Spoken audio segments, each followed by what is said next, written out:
This episode of Job Shadowing HE is kindly sponsored by Tessa Harrison Executive Coaching, founded by Tessa Harrison in September 2025. Tessa has worked in senior HE leadership for over 3 decades, within institutions, as a partner in higher education executive search, and including a spell as chair of what was the Association of University Administrators. That vast experience is now brought together into a coaching practice focused on helping leaders navigate the identity-rich moments of career and leadership transitions. Tessa's approach draws on research into leadership transitions, career anchoring, and working identity. She works with senior leaders across higher and further education who are navigating role transitions, leading organisational change, or rethinking their careers. Her coaching blends reflective space with pragmatic challenge, enabling leaders to operate and make decisions with greater clarity and confidence. You can hear more about Tessa's career and reflections on an earlier episode of the podcast, and you can find out more about her coaching work by searching Tessa Harrison on LinkedIn and contacting her through her profile. I'm Susanna Marsden, a higher education consultant who helps to develop and support HE institutions in the UK and beyond. This podcast takes a deep dive into the roles of people who work in this hugely varied higher education sector. Each episode reveals what's involved in a specific role, the career path that led to it, and tips on how to get in and get on in these jobs. My guests in this episode are Dr. Charlotte Verney and Dr. Joanne Caldwell. Charlotte and Joanne each work in different areas of professional services, but both of them have completed doctoral studies and continue to engage in research and scholarship in HE management. In this episode, Charlotte and Joanne share more about their experience of balancing research and scholarship while working in a professional services role, and also consider the extent to which this type of portfolio of work is recognised and valued to the benefit of the sector. They also discuss their co-editorship of the Perspectives Journal, as well as the support networks available for current or aspiring professional services colleagues engaging in research.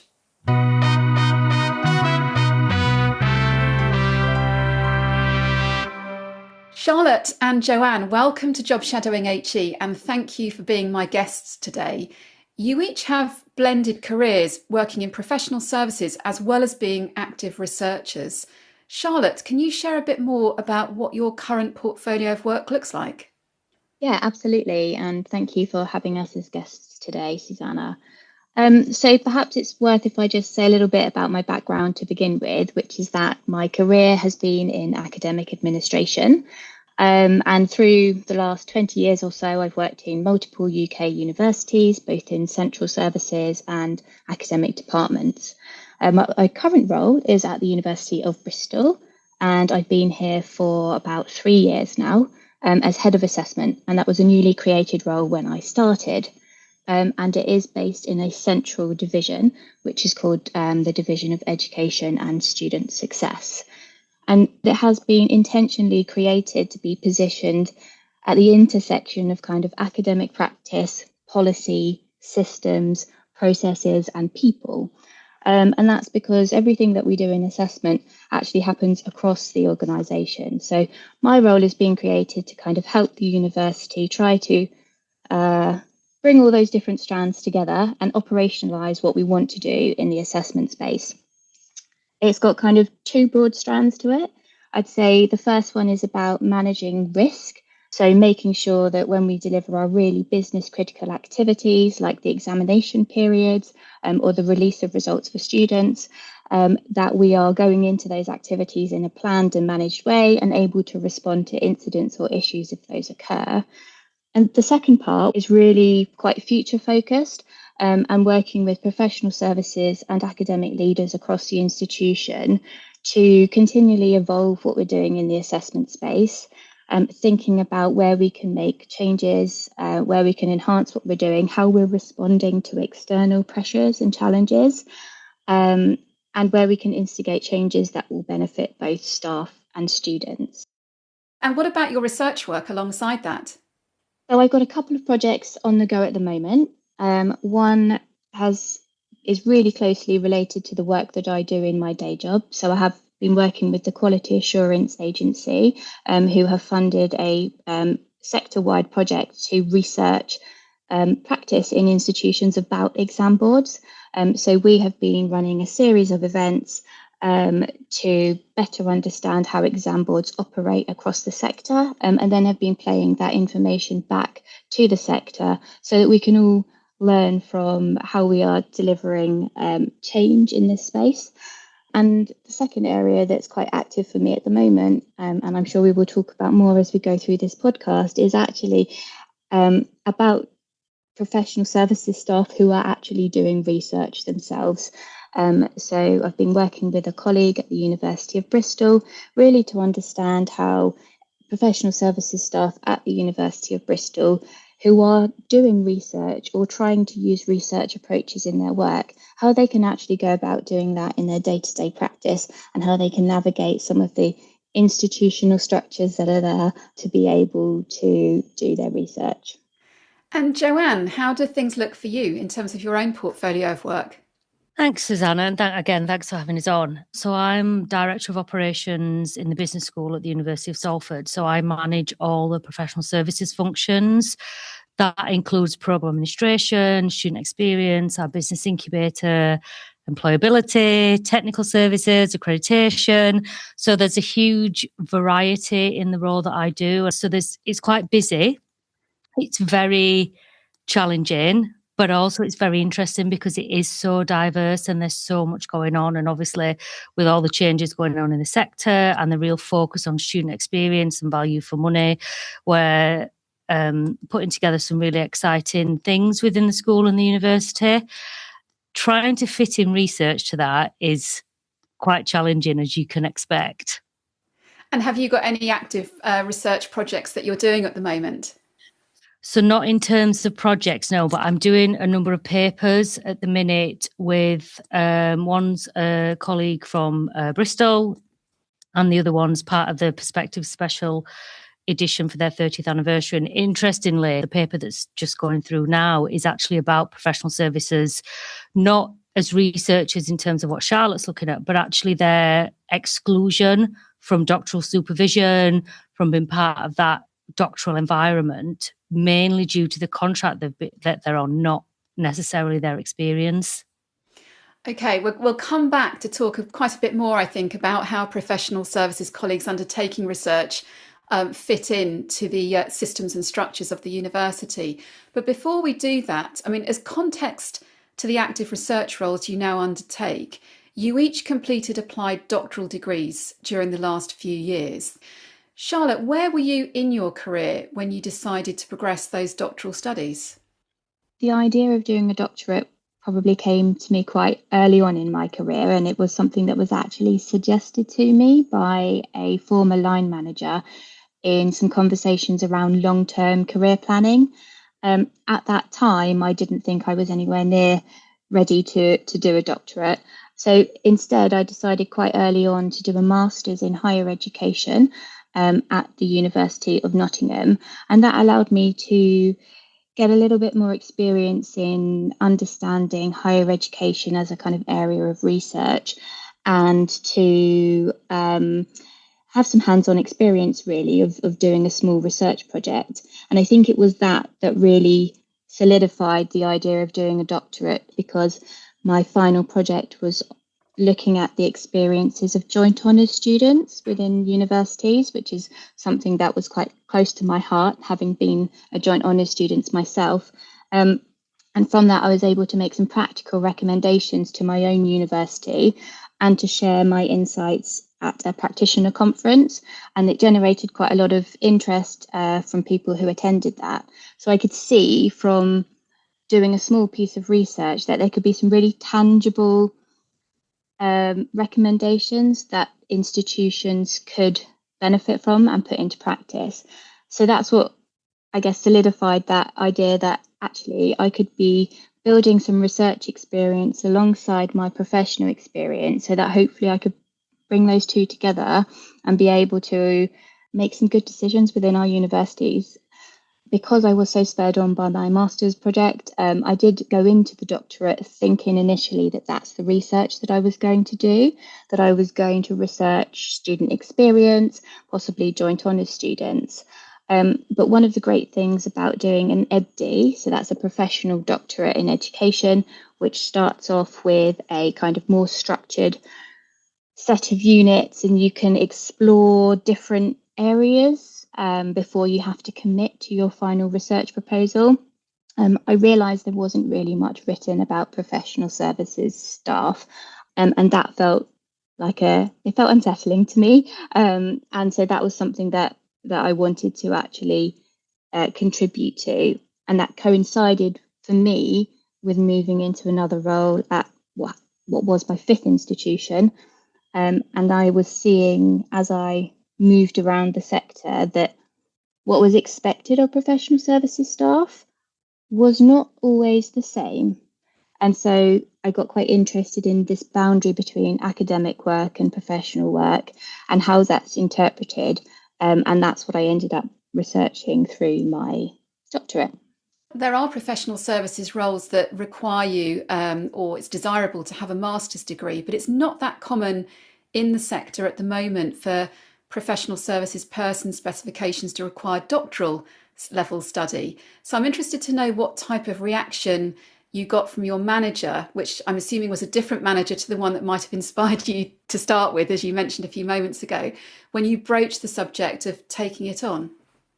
Yeah, so I think I've had the conversation with probably 4 managers through the time of considering it, and I've always had support from my direct line manager in whichever instance it's been discussed. I think it's recognised that it wasn't necessarily something that would lead to perhaps a more senior position, but I think I've been really fortunate in that the managers that I've had have always valued seeing professional development as development of the whole person, and also recognising that there's a benefit to the sector from professional staff engaging in this work. So there might not be an immediate return to the line manager or the institution at the time, but they have been recognising that kind of wider benefit. And Joanne, you talked a few moments ago about your work in the business school, and you work closely with many academic colleagues. What sort of support did you get from them as you progressed your studies, and did your relationships with them change at all?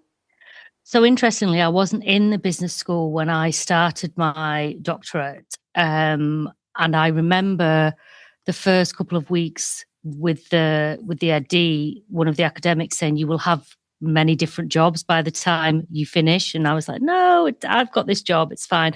And actually, I'd gone through 3 different roles by the time I finished my doctorate, and I came to the business school a year or 2 after I'd finished my doctorate. But in the interim, there was support. So I had a manager who was very supportive.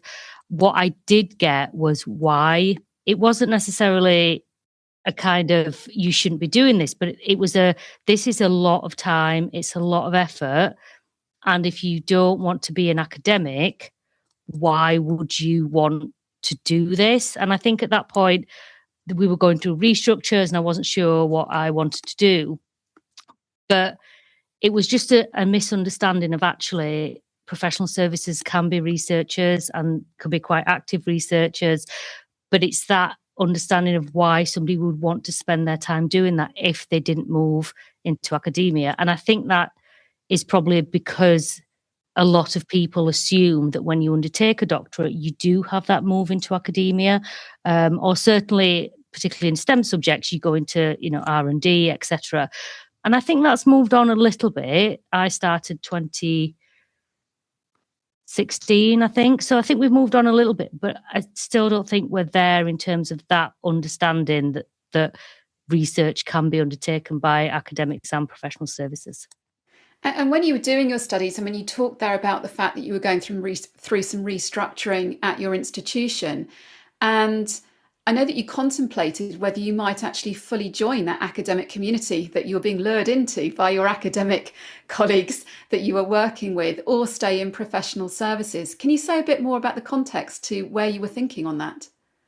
I think some of it was around the longevity of a career, and professional services roles rightly or wrongly, are often perceived as generalists. There are specialisms, but particularly around program administration, student experience, there's a kind of understanding that it is generic administration work. And given that there's so many changes going on in the sector and has been for a number of years, the thought around moving to academia was potentially, well, I have more of a longevity in a career at that point, plus the opportunity to move around institutions, and also a designated career path. I think ultimately the decision to stay where I was out of enjoyment. I really enjoyed the roles that I was doing, and I was lucky enough when I was a research manager for 4 years to be able to lead a postgraduate module. So I did have kind of a foot in both camps at that point, and I think that helped me see more that I am focused on professional services, and I like that administration. I like to have my hands in many different pots, as it were. So I think really that solidified that decision that it was right for me to stay in professional services. And picking up a bit more on that doctoral studies journey, I mean, you both progressed doing that alongside your day jobs, and taking on that commitment across several years is a significant undertaking. Joanne, you experienced a lot of professional and personal change during that time. What approach did you take to balancing everything? I was very lucky. For 4 of the 5 years that I did my doctorate, I was in a research centre with a massively supportive manager. I couldn't have asked for a better manager. He was a professor.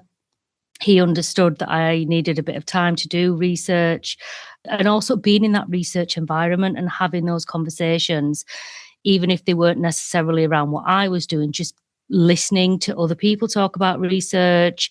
We were doing a doctoral training centre, so the students were also learning about research methods. So I was embedded in that, and I think that definitely helped. On the negative side of that, my dad passed away during my doctorate, which was really difficult. But I think for me, dealing with grief was about being busy. And I didn't want to take a step off the programme and have some time. I really just wanted to get on with it, think about other things as much as I can, and just try and get some normality back. So it was a difficult period of time, but looking back, I think it was the right decision for me. And I know everybody has their own journey with this. We always laugh because my dad didn't really understand what I was doing, but I wanted to finish it, and there was a dedication to him in the thesis. And I think he would have been very proud that I got to that point and hadn't kind of stepped back. So it was the right decision, but it's 5 years, and a lot goes on in that time for everyone. And everyone has to make their own decisions about, whether it's personal, whether it's work related, about what they can fit in and manage while maintaining their own well-being. And Charlotte, you had your own decisions to make. I mean, your journey included some registration breaks. How did you approach that decision making about the numerous priorities you had on your plate? Like Joanne, I had a number of changes both in personal life and in my professional life as well. And my doctorate ended up taking me 9 years, and that was a conscious decision that I was making.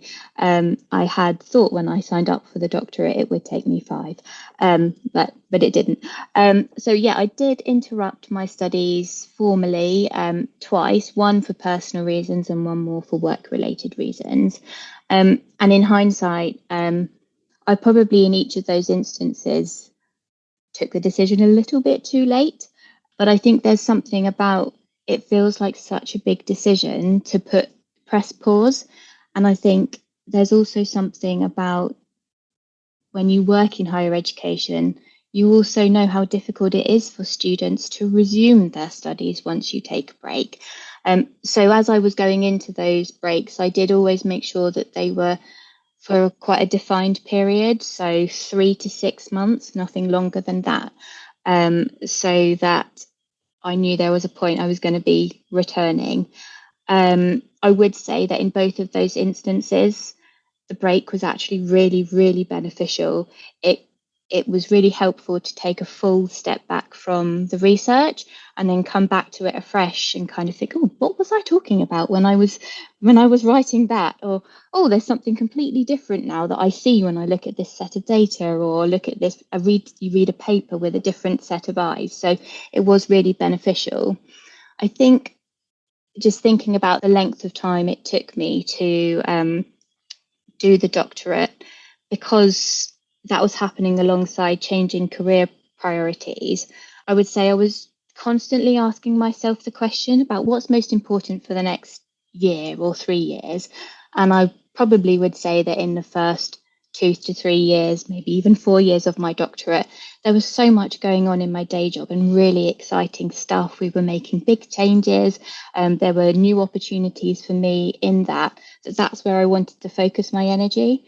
But there was definitely then a turning point for me, which was in 2019, where I asked myself the question, what's most important to me and what will I regret in the next 3 years if I don't do X, Y, or Z? And that was the first point where I thought, actually, if I don't focus more time on my doctorate now, there's a chance I might not finish that and I will regret that.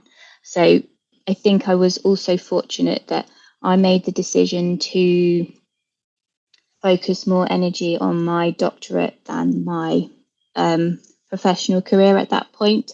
So I reduced my working hours, but it coincided with the pandemic, which the first 6 months were a lot more work in the professional job. But then actually, because there wasn't that much going on in the world outside, it created a lot more time within the day to actually then sit at your desk and immerse yourself in research, which is something that just didn't really feel possible in the same way when you're in the office day in, day out. So there's a lot of factors that go into those decisions of whether to take a break, not to take a break, and also what's most important for you right now.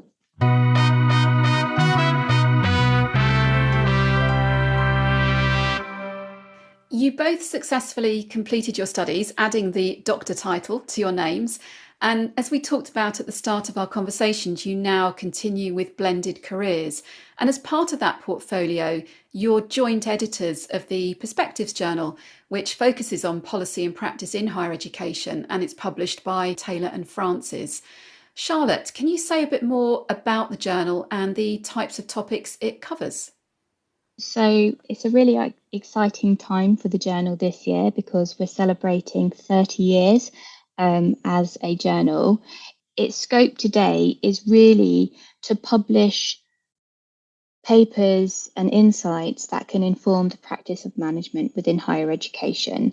And those can be research articles or they can be practitioner case studies. So where an example of change or innovation has been delivered within an institution, people can reflect and write up what they have done and situate it within the literature or the debates that are taking place within higher education.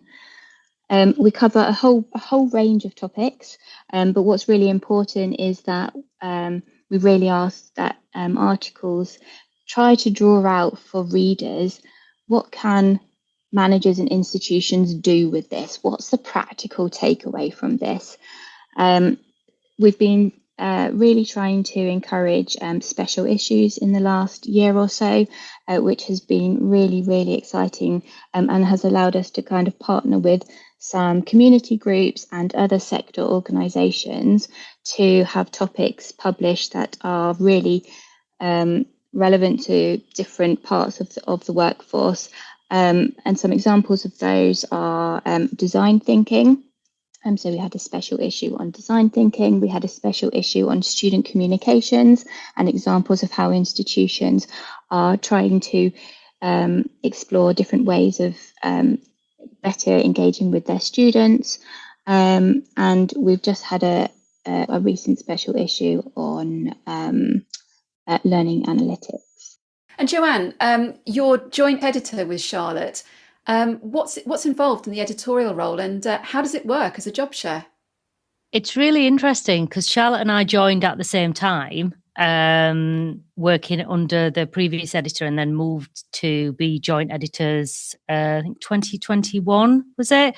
And from the start, we've always worked really well. We're very compatible in terms of our scope and our interests. And we've really developed a pattern of Charlotte being more outward facing and talking to people about these special issues and thinking about what the journal could look like in the future. And I very much work with the authors in the background, in the system, trying to make sure that we've got the right number of papers in the right area and we know what's coming up and we know what's publishing. So there is a real team there, but it would be remiss of me not to talk about our associate editors and our editorial board as well.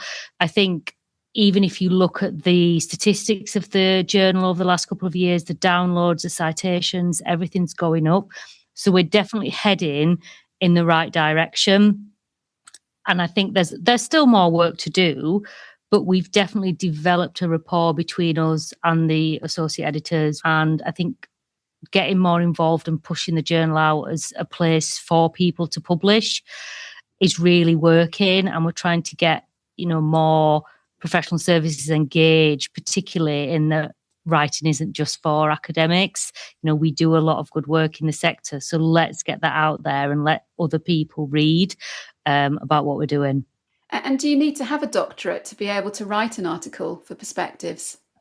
No, not at all. You just need to be able to, I think, articulate what it is you want to say. I think it helps to have done a bit of research, postgraduate, undergraduate, so you understand how to write and how to structure.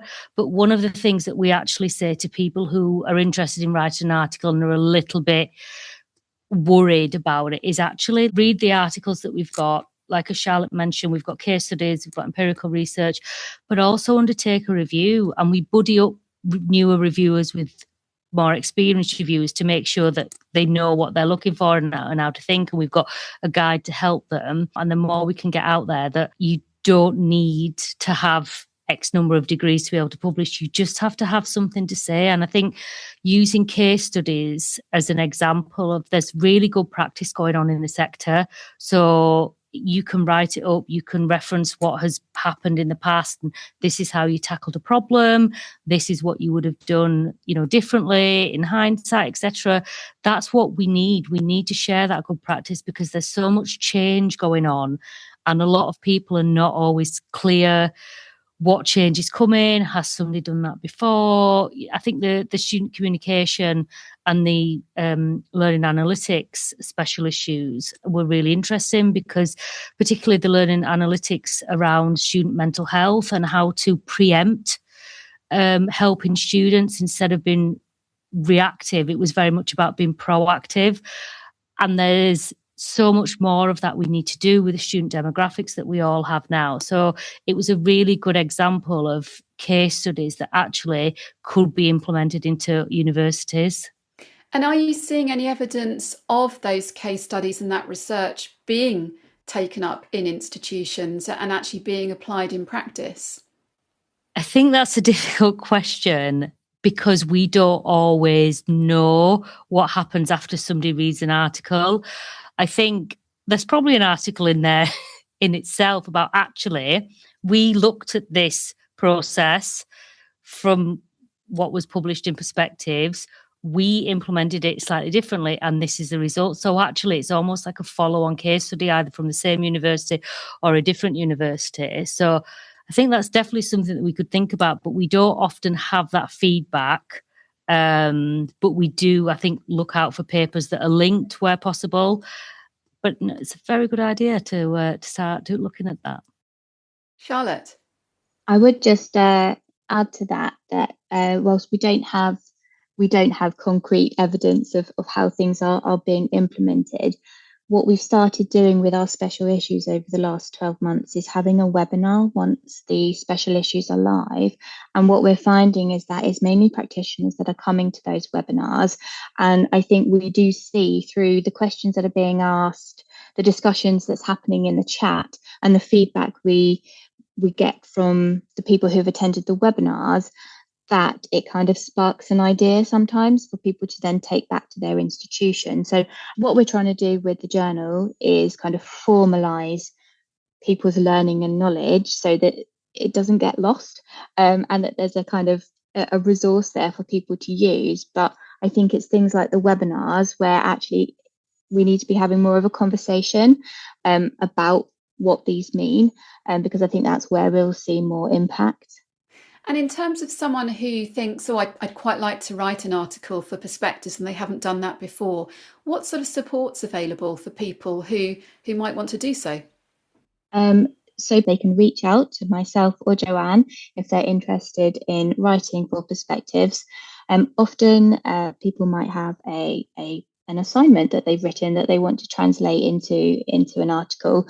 We sometimes look at those so that we can have a conversation around how to position it for Perspectives. We're happy to look at drafts, and then we still keep a level of independence through the publishing process, because all of our articles will go out for a double-blind peer review, which means that we send those articles out to 2 independent reviewers who provide feedback on the article before it would end up being published. So we're very happy to engage in conversations with people who are interested in writing or even reviewing for Perspectives. And from the point of view of the professional services person or people undertaking the research, especially formal research, that can bring a whole different dimension to professional life. For example, creating research proposals or applying for funding. Charlotte, where does the support network come from for that type of activity? I mean, especially for a colleague who might be a bit of a lone researcher in their department or institution. So there are a few networks out there that you could reach out to. The Society for Research into Higher Education, the SRHE, they have what's called a newer researcher network, and it's a really welcoming space. I'm one of the co-conveners of that network. So we are trying to encourage engagement from professional services staff who are doing research. So that is a community that you could reach out to either share your research within or find peers to connect to. Similarly, because there are a few of us floating about the sector now, we have created a LinkedIn group for professional services staff who are doing research that you can request to join. And that is also intended to be that kind of community building space where you can hopefully feel that you are part of something and seek that peer support. I think we've got several hundred members of that group now from across the world, actually. So I'd really signpost you there to try to build those connections and really engage with social media on this.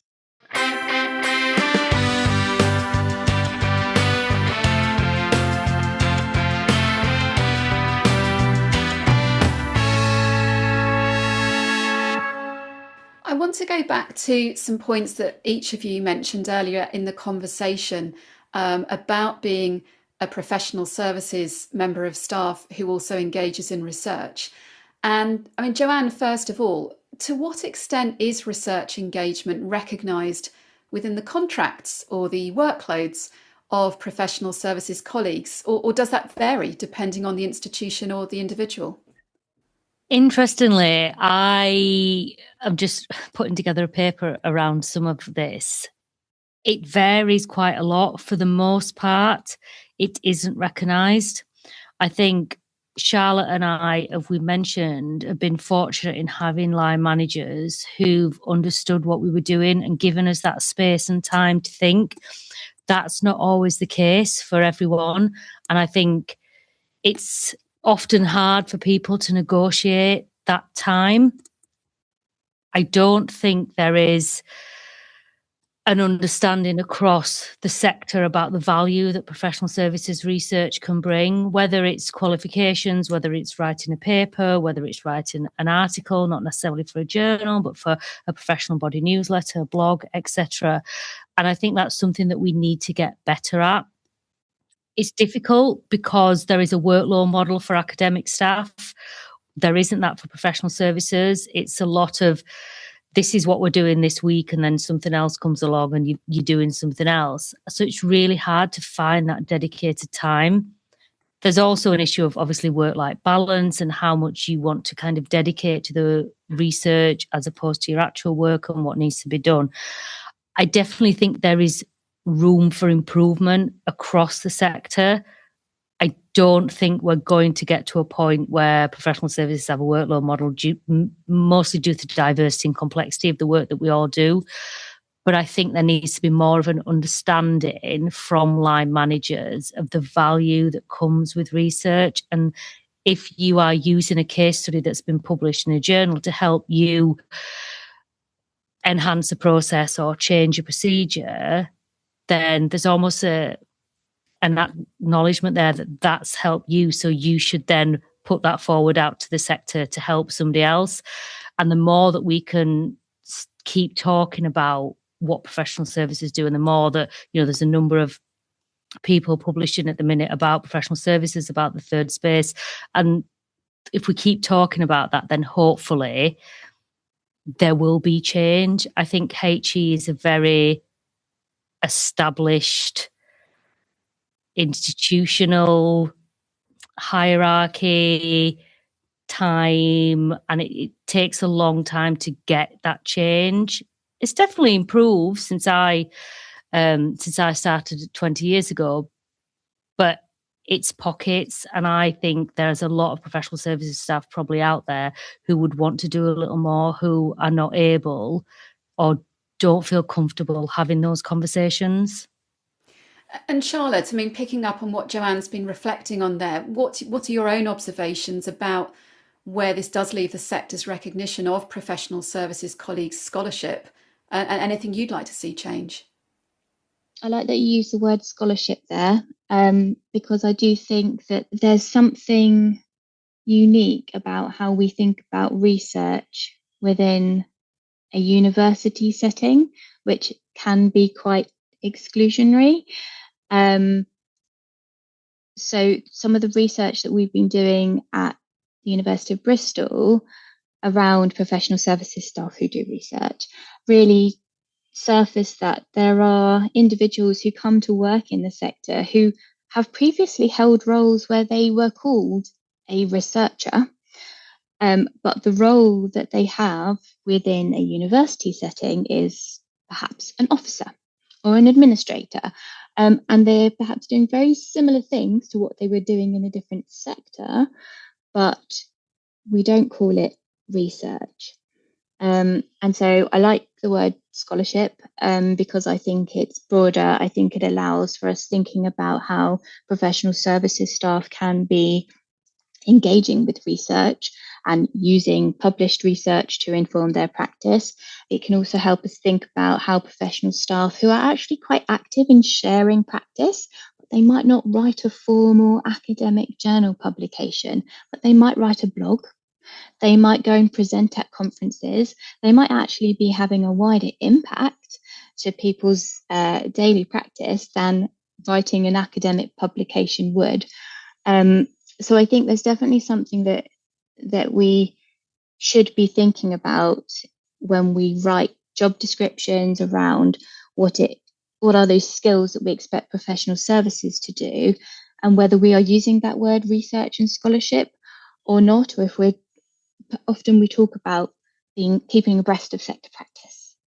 That involves research, or it certainly can involve research, and I think we could be doing more to think about the words that we use to articulate what it is some staff are actually doing in this space. If you were to think back 10 years to where you were in your careers and where you are now, what would you say have been the benefits to your own professional development and outlook in expanding your research skills and portfolio? Charlotte?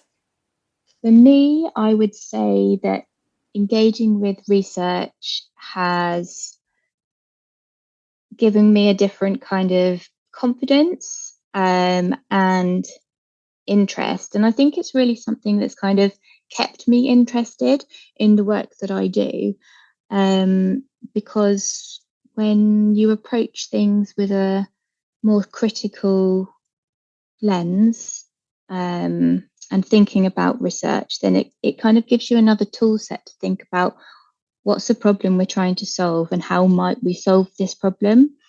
And it's been quite liberating, I would say, in terms of 10 years ago, if you'd asked me what my career trajectory was going to be, I would have said, I'm aiming to be an academic registrar. That is what I would have said. But somewhere along the line, I've decided that's not what I'm aiming for. And I think a lot of that is to do with my engagement with research. And for me, research gives me a way to kind of broaden the day-to-day work that I'm involved in, but also to kind of delve in more depth to the things that I'm really, really interested in. And so it has taken me down a slightly different path. So really sort of taking you down a broader path than necessarily an upward path. Yeah, I would say so. I would also say, though, that that path is unclear and unmarked and probably with quite a few bumps in the road. But that's also quite exciting because it feels like there are potentially more opportunities there and even opportunities that I don't know exist yet. So it's quite freeing in that way. And Joanne, how about you? Yeah, I would agree with Charlotte. And I also think, given the changes that are going on in higher education, we don't know what the next 10 years is going to look like, but the confidence I think that you get from having that ability to look at things more critically and to have the skills to actually pick things apart definitely, I think, sets you up for what changes might come. I think one of the other things that I found in terms of professional development and undertaking the doctorate is the networks that I formed. So I published my first article, I think, in 2019, and I had people reach out to me from reading that article, and those are colleagues that I still engage with now. And it's broadened that network. People are interested in what you're writing about. They want to talk about it. They want to ask about your experience, particularly around, because my research very much focuses on professional services and that identity piece and that often exclusionary practice that can sometimes go on when you want to get into a different area. And I think that resonates with the professional services staff who are finding the door is sometimes closed. So I think it gives you a wider network, but it also, I think, allows you to look at what's going on across the sector critically and think about those changes and what might happen in the future.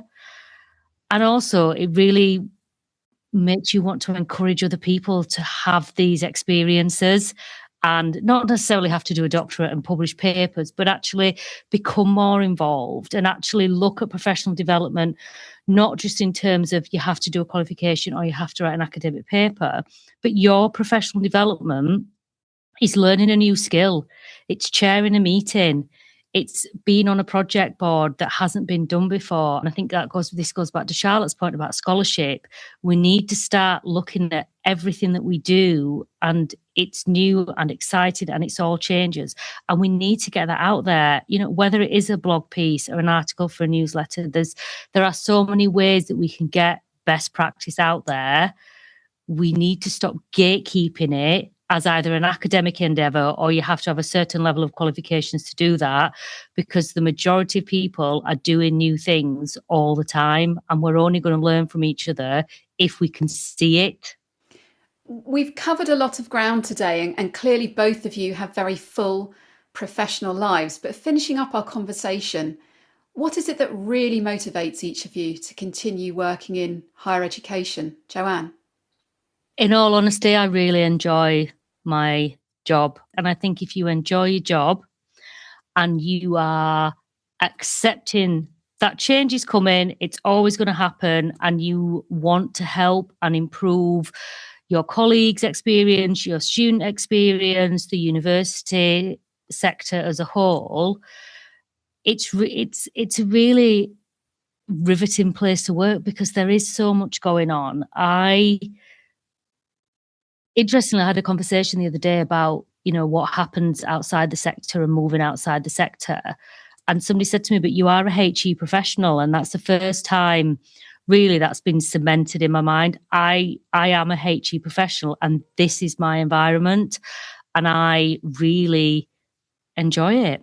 So I think, as long as you can enjoy your job and you feel like you're helping other people and you're getting something out of that personally and professionally, and I'm very lucky that I get to do research as well, and that's recognised in my role and encouraged. I'm encouraged to go to conferences, to put in papers. What more can you ask for? And Charlotte, how about you? Very similar. Obviously, my experience is more in the education sphere of what universities deliver. But it's really, I do feel that as a professional services member of staff and part of that wider community, we add so much value to delivering education to students. And that I think is really important. Charlotte, Joanne, it's been really interesting talking to you today and to get your insights. Thank you very much for being my guests. Thank you. Thank you very much for having us. The Association of Higher Education Professionals and the British University's Finance Directors Group, BUFDOG, are both proud to support Job Shadowing HE as a valuable source of professional insight. The podcast was presented by Susanna Marsden, and you can find out more about her consultancy work at susannamarsden.co.uk. Audio production and music was by me, Rodri Marsden. Find out more about this podcast and hear previous episodes at jobshadowinghe.com.